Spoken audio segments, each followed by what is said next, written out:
Alex Martin, fresh off winning the Oscar for Best Picture, faced a humiliating injustice.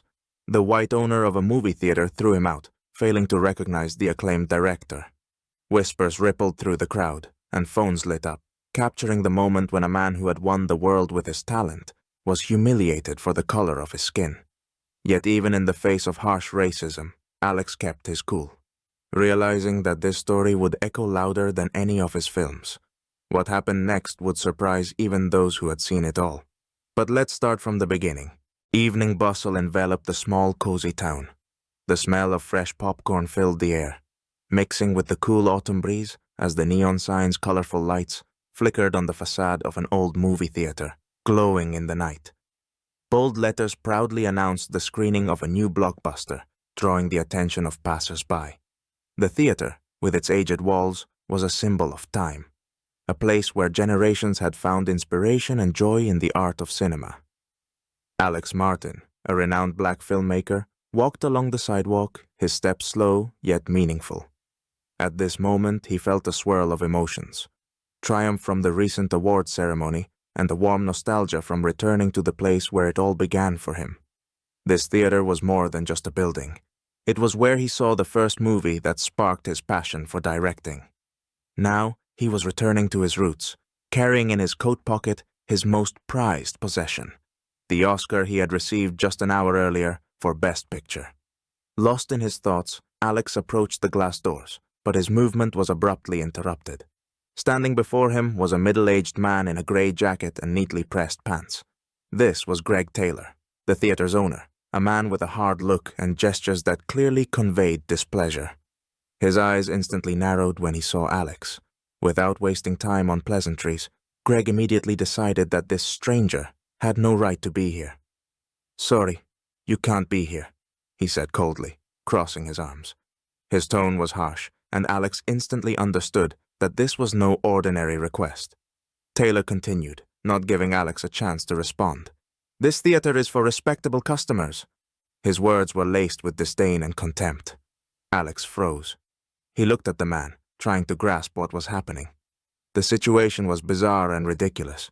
Just an hour ago, he had been celebrated as one of the most outstanding directors of his generation, and now he was being stopped at the entrance to the theater where his dream had once been born. Alex stood, shocked and disappointed, staring into Greg's eyes, which were filled with clear contempt.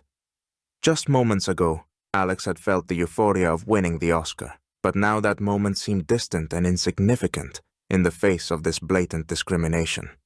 Keeping calm, he asked, "Why are you refusing me entry?" Greg, frowning, crossed his arms tighter and replied mockingly, "You don't look like someone who could afford to watch something here." These words hit Alex like a cold wave, instantly bringing back memories of countless instances of discrimination he had faced throughout his life. He felt a familiar sting of anger, but trained in how to handle such situations, he kept it in check. His mother's voice echoed in his head. "Hold your head high, son. Show your dignity and strength through reason, not aggression." Meanwhile, several passers-by, drawn to the developing conflict, began gathering. Some pulled out their phones to record the scene, while others simply watched with nervous curiosity. Alex could feel their eyes on him, as if they were judging him before he even had a chance to prove anything. Composing himself, Alex carefully pulled the heavy golden statue from his coat pocket and held it out toward Greg. "Are you sure you don't want to let me into your theater?" Alex asked calmly, showing him the Oscar. "Maybe you'll want to reconsider your decision." He didn't want to come off as arrogant, but there was a clear challenge and firmness in his voice. Greg looked at the statue and sneered. He didn't recognize Alex as the famous director, and perhaps didn't even know that it was Alex who had created the films playing in his own theater. In Greg's eyes, Alex was just another person who didn't belong in his establishment. With a face full of irritation, he replied angrily, "That cheap trinket means nothing to me. Get out of here, or I'll call the police." Alex felt a surge of outrage building inside, but he took a deep breath, controlling his emotions. The situation was escalating, the crowd was growing larger, and the stares were becoming more intense. The tension in the air thickened, as if the atmosphere was charged with electricity. Alex stood still, his gaze calm, though emotions swirled inside him. The passers-by, who had stopped to watch, whispered among themselves. Some had already begun recording the conflict on their phones, realizing they were witnessing something extraordinary. Suddenly, a voice broke through the murmurs of the crowd. A young man, clearly excited, stepped forward and shouted, "Hey, that's Alex Martin! He just won the Oscar for Best Picture!" His words exploded in the tense atmosphere. People around began murmuring, surprised that they were in the presence of such a renowned figure. Until that moment, most hadn't realized who Greg was dealing with. But now, the crowd's attention zeroed in on Alex and his remarkable achievement. Greg Taylor's face turned pale, his expression filled with shock, as if all his confidence had evaporated in an instant. He looked at Alex, no longer seeing him as an unwelcome guest, but as someone with considerable power and influence. Greg's gaze shifted. He now understood the gravity of his mistake. A silence fell over the crowd, hanging in the air like a heavy curtain. Everyone was waiting to see what would happen next. Alex calmly met Greg's gaze without saying a word, but his silence spoke louder than any words could. This was the moment Greg began to comprehend the depth of his error. He wanted to say something, to offer an excuse or apology, but looking at Alex, he realized that there was no time left for excuses.